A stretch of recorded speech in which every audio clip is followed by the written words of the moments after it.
We got a very special guest here in hour two.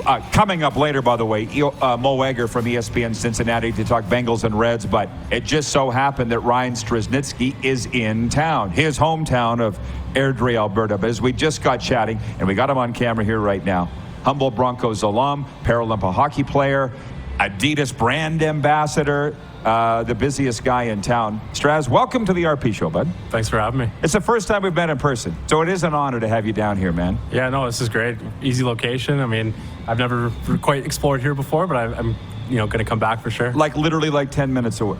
Ish? 10 minutes? If that, your hometown? Yeah. So we got talking here, and like I say, I feel like everybody knows Ryan's story, but we are on the radio in Atlanta and 31 U.S. states. Everybody knows the Humboldt Broncos story. Ryan, one of the 29, and it's been quite a journey since. And we can get into a little bit of that too, but more than anything, as I said to Ryan, I want a life update now for you. I feel like you're the busiest guy I know. Yeah. Busy's good. It can be. It can be a lot, but I appreciate it, and I like the challenge, right? Right. So where do we start? Like I said, I was doing some Google News searches on you.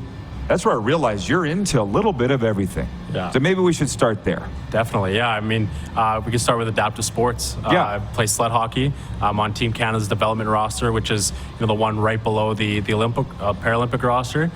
Playing golf as well, adaptive golf. Tried rowing, tried wheelchair basketball, wheelchair rugby. Like, I'm trying everything I can to see how many sports I can qualify for the Paralympics for, and just chasing those dreams every day. Well, and you're spending some time in the weight room. I said you're pretty jacked up here. Is that from sled hockey or what? Like, yeah, it's a mix of everything. I think being in a wheelchair, you use your upper body every day, and training in the gym. I work with great trainers and great athletes all around me that kind of push me and get me better. We should talk about that. So you're working out at wind sport with Olympians. Yeah. Does that push you every day to get to their level? Absolutely. I mean, that environment, everyone's so intense, and you can just see them trying to get better each and every time, like whether that's 10%, 1%, no matter what, they're getting better. And I mean, I look at that and I take inspiration from that, and I'm like, okay, I'm here to match that energy and try to reach my goals as well. Well, it wasn't very long after the accident that you said, I want to represent Canada on the sledge hockey team. So now you have a goal of 2026. Is it not easy to get on that team, is what you're telling me? Yeah, there's a couple spots every year, and that's it. Yeah, exactly. Just working my butt off to try and get it. Yeah, well, it doesn't hurt that they're based in basically your hometown, right? So they can keep an eye on you and your development and so forth. Yeah, so that's the sports aspect. But then the other thing, and I can't remember where I read the story, it might have been Global, that you're working as an advocate for people with disabilities to make the world more accessible. Definitely. I think through the foundation that I run, the Strong Foundation, which aims to give back to those with both mental and physical disabilities a better quality of life through adaptive sports and rehabilitation needs. I want to be an accessibility consultant and specialist to help those going through this whole process, because, like we talked about, I went through all that stuff that's not always fun to deal with, so that I can, give some guidance to those looking for it. Yeah, so, and that's the thing. I want to ask about your message, what you learned out of this, but I really want to know how you divide your time. Because a lot of people want your time, I can't imagine.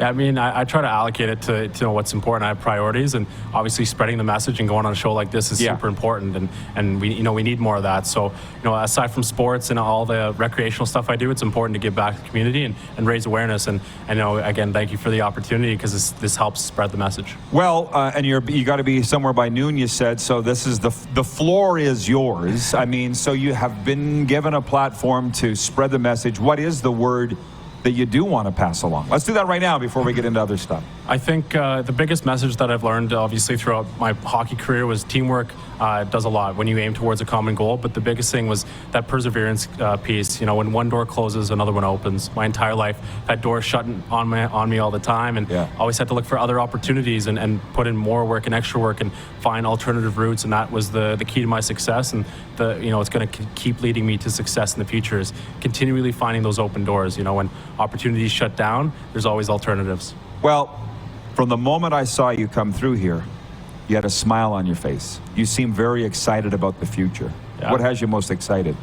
I think there's just so much on the go. There's so much unknown, and I like chasing that, right? It's doing the right things, being a good person, but also doing what you believe in. I mean, I'm just continuing to chase that, live the life I want to live, and just stay excited for the future no matter what it is. Well, I can tell. I can see the light in your eyes. But there was a quote of yours that really I thought was poignant, and it was when the Broncos were playing their first game the next year. and you said, I'm not going back. That's not my team. And I knew exactly what you meant. People don't understand. No two teams are the same. No. Year after year after year. Did you take any flack for that, or did people kind of back off and realize what you were saying? It's a little bit of both. Like, there was a mix. I mean, I obviously didn't mean it in derogatory terms or anything like that. I just, the camaraderie that was built over that season and having lost that was going to be hard to come to terms with, and especially going to see a game where I should have been playing and my teammates should have been playing. It's hard to watch. So obviously just needed time to recover and reflect. And then the following year I ended up going back and watching, and it was an experience for sure. Sure. Well, you clearly don't have any bad feelings about the town of Humboldt, but we all know just things went sideways to a degree that you did. Who could have predicted any of that, right? Yeah. So I obviously get that, but I've worked so much with people connected to the community and so forth, and it's tough, but you need to look forward, and that's clearly what you're doing. But there's been some cool stuff along the way. You're telling me about getting to know Hextall with the Flyers and getting out to Seattle. So talk about the NHL contacts you've made in the last few years. It's been insane. Like, all the Calgary Flames, the coaching staff, and the players. I mean, I got to go to Toronto with Adidas and train with Gary Roberts and his group. So Connor McDavid, Phil Kessel, like, all those guys are training there, and I'm like, never in a million years would I had this opportunity, right? So I'm going to take advantage of it and just cherish those memories, because it's incredible. Gary Roberts was a great Flame, obviously, but here's the one inside thing that I've heard from Flames people that were around in the 80s. They said the most ironic thing was he was not a workout guy as a player. Did you ever hear that? I've never heard that. They said it's ironic that he's now the guy, the guru for NHL training players when he wasn't one as a player, but sometimes that's how they figure it out. But what is his secret? Because they say he's the GOAT. I'm not sure, but that guy is jacked. Like, he's shredded. So he doesn't have any real. How do you help you?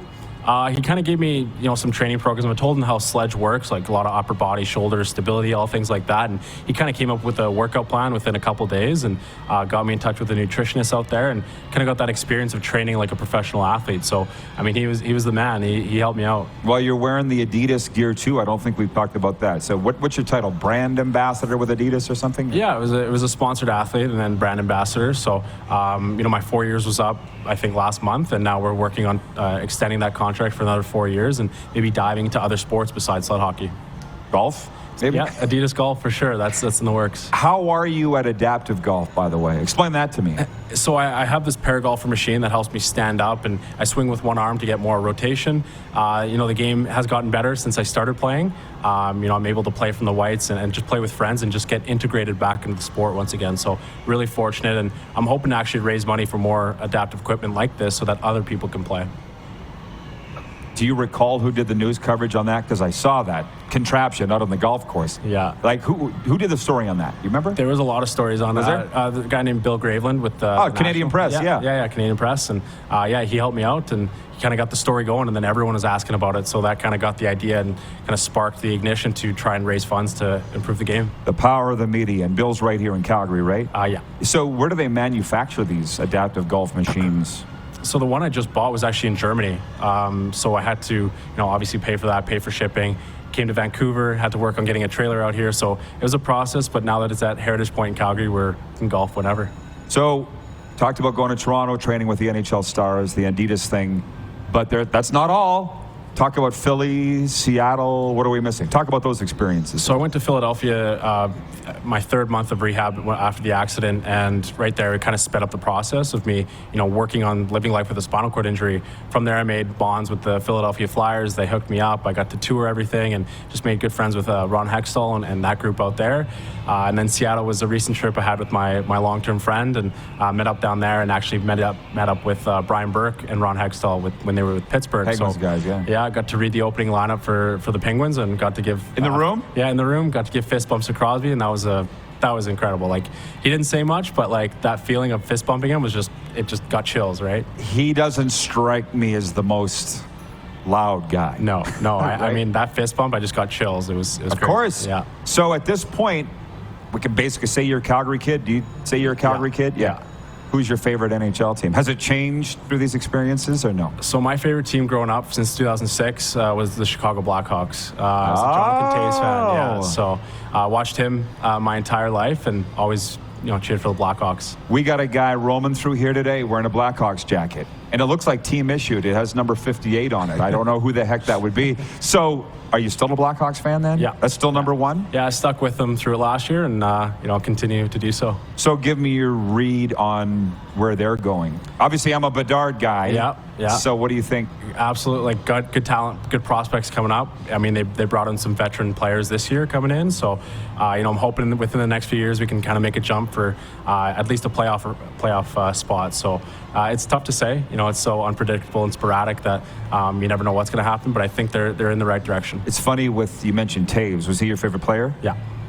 They played the Flames, as you know, last game of the year here, and he's out last minute taking draws in a 1-goal game. And I'm like, I thought he was done. Thought he was washed up. Yeah. He'll never be. No. He's a stud. He is. I mean, even going through what he went through is incredible to watch. Like, he's just persevering, right? He's a good leader, and I don't think that'll ever be beaten. So, sled hockey, what's your position? What's your role? Defenseman. Yeah? Yeah, definitely is more of a stay-at-home guy for sure, but because those guys are fast, right? And so I got to play smarter rather than try to keep up to a guy that is just physically impossible. So stay-at-home player and just trying to help the team on the back end. So let me ask you this. You've talked about the physical recovery. How about your emotional and mental recovery? How's that been? It's good. I mean, it's better now than it was. I mean, obviously the pandemic worked a lot on a lot of people, and for me that was tough because there was nothing to do, and my whole life has been about being busy and just continuing to push forward. So during the pandemic, it was hard to sort of take into consideration that I'm not doing anything. What do I know about myself? How am I recovering? Like self-reflection that I've never really done before. After the pandemic, I went through a couple therapy sessions and figured out ways to basically take those emotional ties and put it into things like playing guitar and writing and working out, like things like that essentially helped my emotional recovery today. So you had help with that? Yeah, I definitely had to seek out help, which is something I wasn't used to. It was so unfamiliar and definitely awkward. Like, it was hard for me to actually do it, but the first step was just reaching out, and from there it's kind of history. So you wouldn't be human if you hadn't thought at some point, why me? Yeah. And you probably will never get the answer to that. You probably realize that, right? Mm-hmm. So when did you turn that into, this is what my life is, and make the most of it? Probably within the last few years. Like right after the pandemic, I was like, okay, this is my life. Am I going to let, kind of life dictate where I'm going, or am I going to try and take control and do what I can with what I got? So that's where I kind of flipped the switch and started the foundation, started working out, started trying to find a career path and expanding my horizons. So what kind of messages have inspired you along the way? Because I can't even imagine the messages you've received from people.